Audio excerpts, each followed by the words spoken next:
¿Qué nos diría el Señor para prepararnos para su regreso? ¿De qué forma deseaba Él que cierre el libro de mandamientos para José, para nosotros, Doctrina y Convenios? ¿Qué significa salir de Babilonia? ¿Qué significa el regreso, la venida del esposo? De todas estas cosas vamos a estar conversando hoy en el estudio de Ven, Sígueme. Mis queridos hermanos y hermanas, bienvenidos a una nueva semana del estudio de Ven, Sígueme. Esta semana estamos estudiando las secciones 133 y 134. Vamos a estudiar en esta semana algunas cosas interesantes. Yo soy Daniel Ampudialazo. Este es el estudio de Ven, Sígueme. Bienvenidos.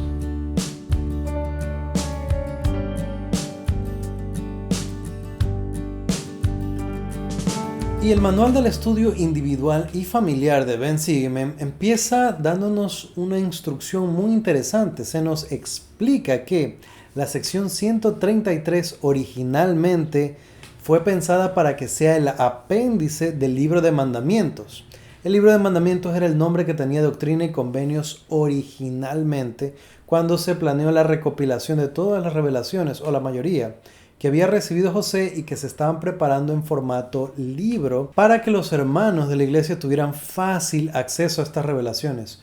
Originalmente era un tiraje bastante largo, el doble de lo que se había planeado originalmente para el libro de Mormón, y tenían excelentes planes para ellos, pero las persecuciones que tuvieron los miembros de la iglesia en aquella época, la destrucción de la prensa que ellos tenían para imprimir estos documentos, hizo que no se pudiera llevar a cabo en esa época. Hoy, sin embargo, contamos con este apéndice, como se lo explica, como la sección 133, y hay, como siempre, tesoros ahí.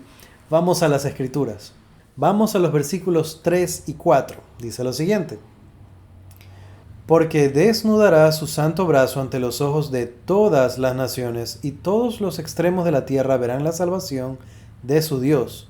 Por tanto, preparaos, oh mi pueblo, santificaos, juntaos vosotros, oh pueblo de mi iglesia.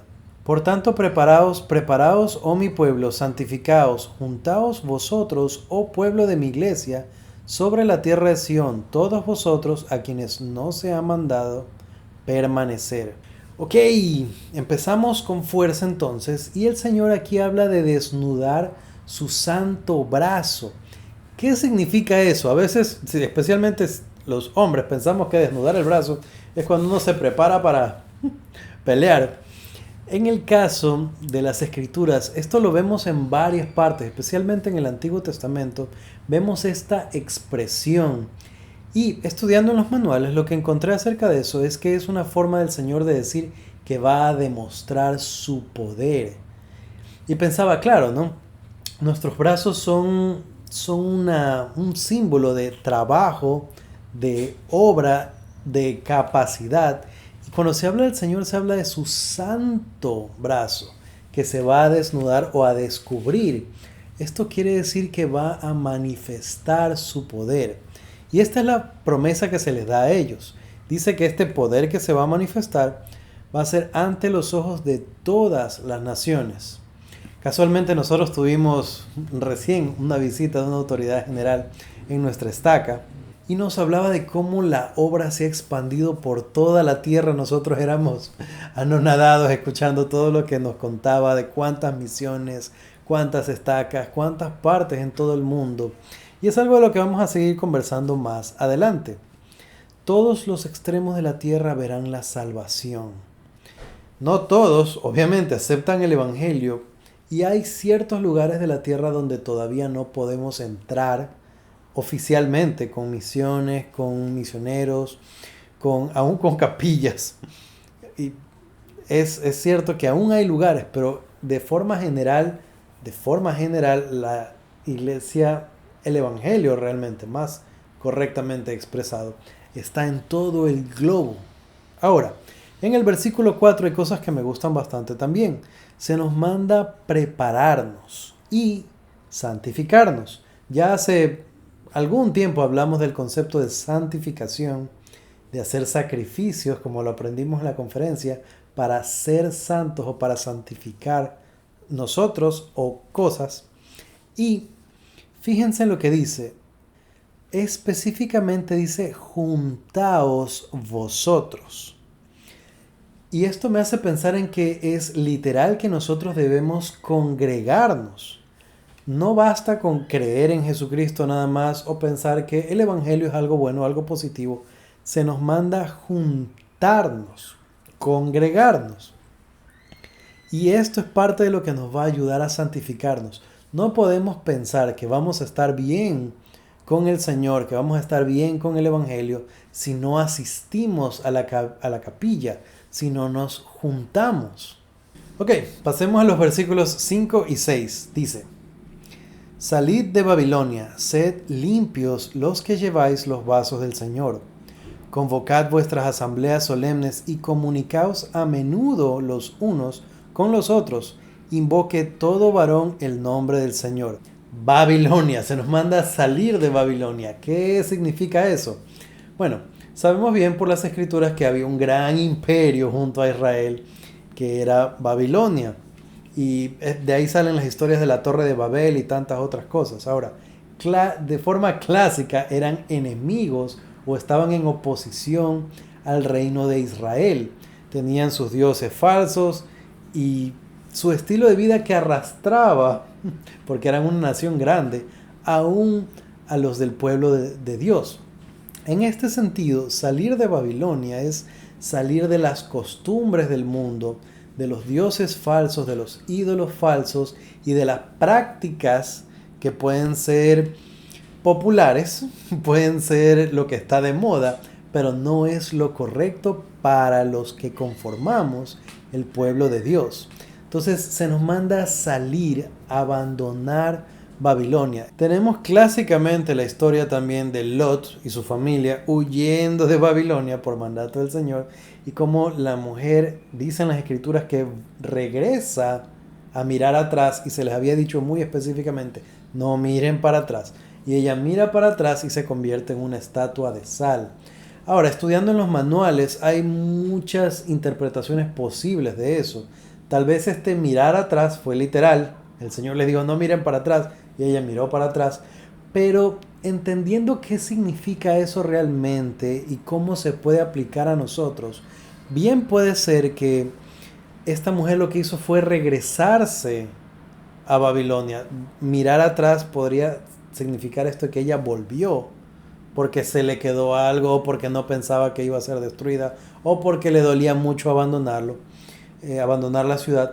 O también puede significar mirar atrás es un añorar cosas que supuestamente deben quedar atrás, como lo que les decía de la descripción de qué es Babilonia. Ahora, una buena pregunta que podemos hacer en familia, una buena idea para dialogar y para conversar, sería pensar, y puede ser un análisis individual también, sería pensar qué cosas del mundo me seducen, qué ideas populares del mundo, prácticas o qué circunstancias, situaciones, se convierten para mí en esto que yo debo alejarme o debo abandonar. Y si ya lo dejé, ¿qué significa no mirar atrás? Tal vez eso signifique tener menos contacto con ciertas personas que eran compañías antiguas, mala junta, como decimos a veces, y que todavía nos llaman, oye, perdido, ¿qué haces? ¿Cuándo vienes a tomarte algo con nosotros? O quién sabe qué cosa. Pero es una idea buena conversar en familia y entender cuáles son algunas de las cosas del mundo que nos llaman, que nos quieren arrastrar y que no deberíamos aún mirar atrás, aún pensar en, ay, esos tiempos, fue chévere. Sí me gustaba, bueno, ya no se puede. Tal vez estamos mirando antes a la época en la que no usábamos el garment y deseáramos no tener que usarlo para hacer cosas que hacíamos antes o vestir de maneras que vestíamos antes. Ahora, el versículo 6 se une a esto. ¿Qué podemos hacer nosotros para prevenir el añorar las cosas que no corresponden al pueblo de Dios o a prácticas antiguas que ya abandonamos? Versículo 6 dice, convocad vuestras asambleas solemnes. Hablamos ya de que el Señor nos manda a congregarnos, a estar juntos, a reunirnos. No podemos no ir a la iglesia y pretender estar bien espiritualmente. No se puede, no funciona así. Y aquí se lo repito otra vez, convoquen asambleas solemnes, reúnanse, vayan a la capilla. Y fíjense, dice comunicaos a menudo los unos con los otros. Obviamente, cuando estamos en la capilla, y es frecuente porque es todas las semanas, se supone que tenemos diálogo con otras personas, que conversamos con nuestros amigos en la iglesia, con nuestros hermanos. Ojalá no chismes, pero conversamos. Pero aquí habla de hacerlo a menudo. Eso quiere decir que la conversación del Evangelio no debería ser solamente algo guardado para el domingo o exclusivo del domingo. Obviamente esto tiene que ver con la administración, obviamente esto tiene que ver con cuidarnos unos a otros, pero yo pienso, si nosotros somos miembros de la iglesia, si somos parte del pueblo del convenio, ¿por qué razón no conversaríamos unos con otros de temas de la iglesia? Otra vez, no de chismes, e incluso de, no sabes quién va a ser el nuevo obispo de tal barrio. ¿Por qué no conversar de qué estudié esta semana con mi familia? ¿De qué escritura me gustó? Conversarlo con alguien más. ¿Por qué no hablamos más seguido de estas cosas con otras personas? Fíjense que hacia el final del versículo dice, invoque todo varón el nombre del Señor. ¿Qué entiendo yo por esto? Entiendo que nosotros, varones, poseedores del sacerdocio, deberíamos utilizar con frecuencia el poder del sacerdocio. Y esto me hace pensar a mí, ¿qué tan seguido estamos entrevistando a los miembros de nuestra familia? Es algo que yo estoy pensando, porque no lo he hecho hace tiempo. ¿Qué tan seguido damos una bendición?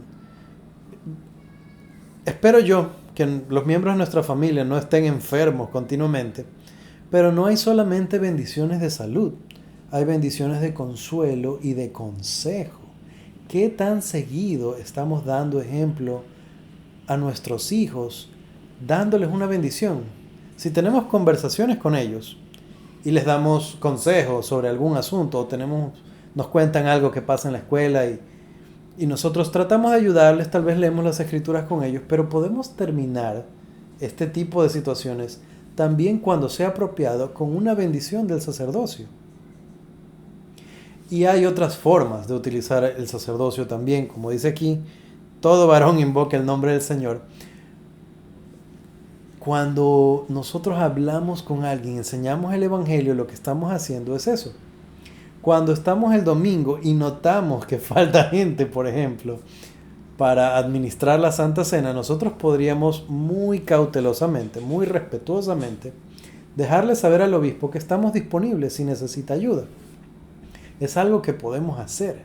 Y dependiendo qué tan grande o chiquito, grande o pequeño sea el barrio, tal vez esa oportunidad sea muy, muy frecuente. Podríamos decirle al obispo también, obispo, por si acaso, si algún día le falta un discursante, usted me avisa nomás. Y estar disponibles. Invoque todo varón el nombre del Señor. Aún recoger sillas en la capilla, para mí, es actuar como un poseedor del sacerdocio. Es una forma de demostrar que somos serviciales y que estamos dispuestos a estar allí en la lucha de la obra. Muy bien, continuemos con el 14 y 15. Salid de en medio de las naciones, sí, de Babilonia, de en medio de la iniquidad que es la Babilonia espiritual.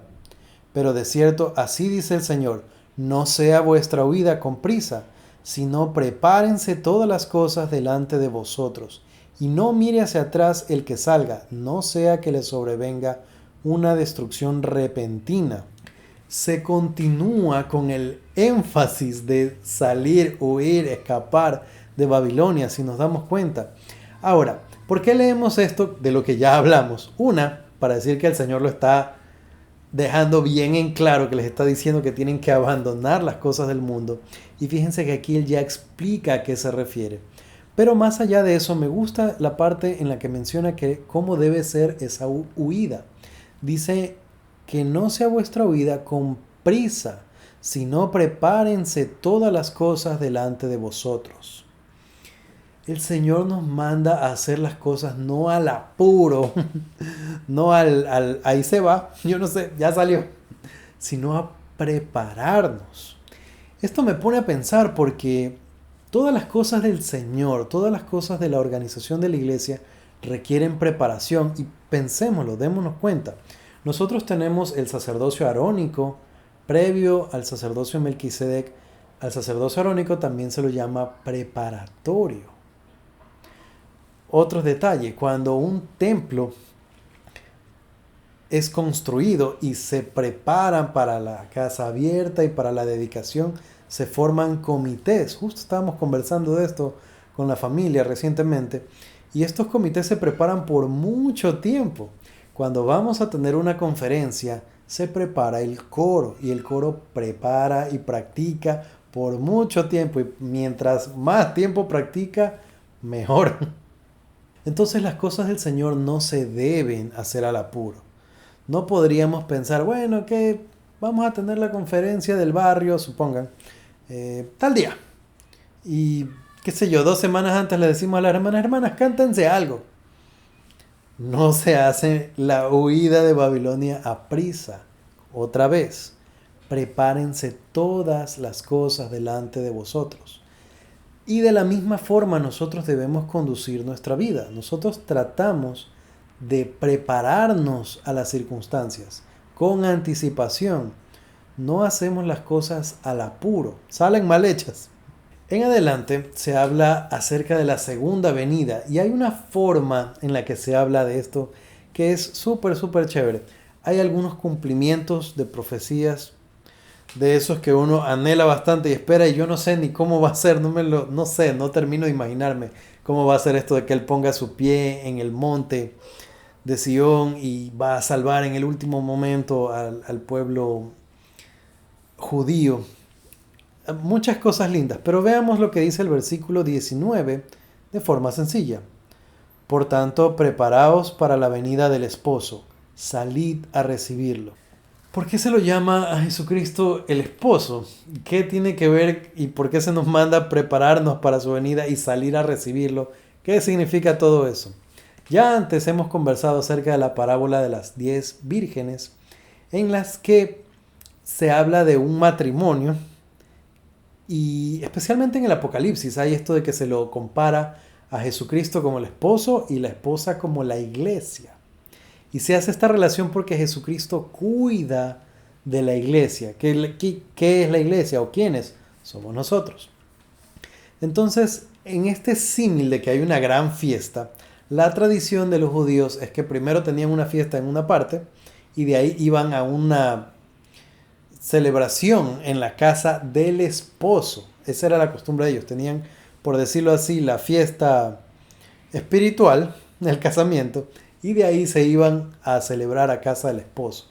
Entonces, en la parábola de las 10 vírgenes, que se habla de esto también, lo que pasa es que el esposo demora su venida y las vírgenes que estaban invitadas a la fiesta, estas 10 señoritas, 5 de ellas estaban preparadas y 5 no.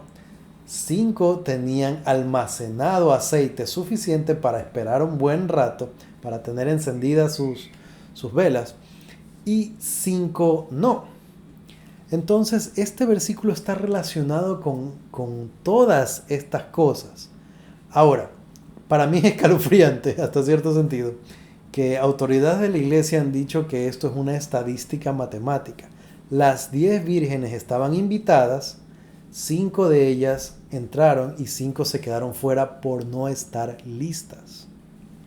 Entonces, para mí es terrible pensar, porque se ha dicho así, la mitad se va a quedar, la mitad no va a entrar. Lo mismo que a la venida de Jesucristo.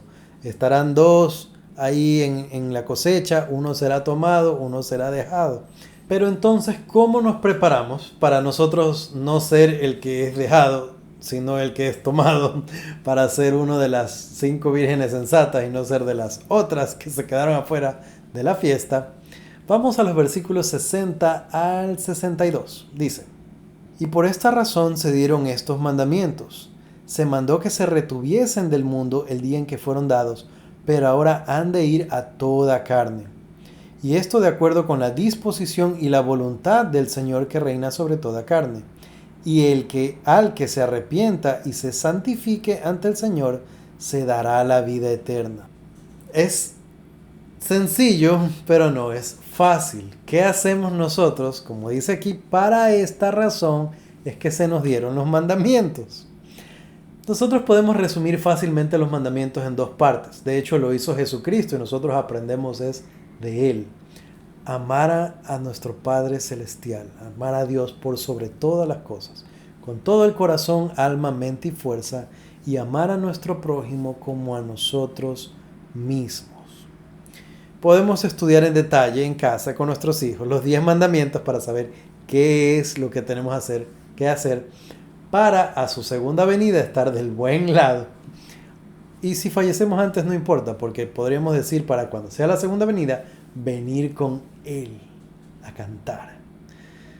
Siempre que hablo de eso me emociono, no sé, hasta pienso en personas específicas que podrían venir con Él. Me acuerdo de mi abuelita, me acuerdo de una tía querida que falleció recién, y me las imagino viniendo con Jesucristo a cantar. Se nos habla entonces de arrepentirnos y santificarnos. Otra vez, ya mencionamos, ¿qué es eso de santificarse? Hacer sacrificios, hacernos santos. ¿Qué son algunas de las cosas que yo debo sacrificar para guardar los mandamientos? ¿Qué debo sacrificar yo? ¿Qué es lo que estoy haciendo a un lado? ¿Qué es lo que estoy sacrificando? ¿De qué me tengo que arrepentir para ser de los que son tomados, de los que van a recibirlo felices, no queriendo que lo tapen las piedras? Ok, para conocer qué es lo que no queremos que nos pase, vamos a leer los versículos 70 al 74. Y esto os vendrá de mi mano, en angustia yaceréis. He aquí no hay quien os rescate, porque no obedecisteis mi voz cuando os llamé desde los cielos. No creísteis a mis siervos, y cuando os fueron enviados, no los recibisteis. De manera que sellaron el testimonio y ataron la ley, y vosotros fuisteis entregados a las tinieblas. Estos irán a las tinieblas de afuera, donde es el lloro, y el llanto, y el crujir de dientes. He aquí, el Señor vuestro Dios lo ha hablado. Amén. Esto es lo que no queremos que nos pase a nosotros, pero esto es lo que va a pasar si no nos arrepentimos. Ahora, hablamos de abandonar cosas que nos gustaban antes, de ideas populares, de situaciones, eventos, lugares, amistades, cosas que tal vez nos llaman la atención, cosas que tal vez nos resultan interesantes. Hablamos de hacer sacrificios. Pero es preferible sacrificar estas cosas que enfrentarse con lo que viene después. En angustia yaceréis. Que no sea ese nuestro lugar, por favor. Que nos quedemos, que vayamos con los que van a ser arrebatados.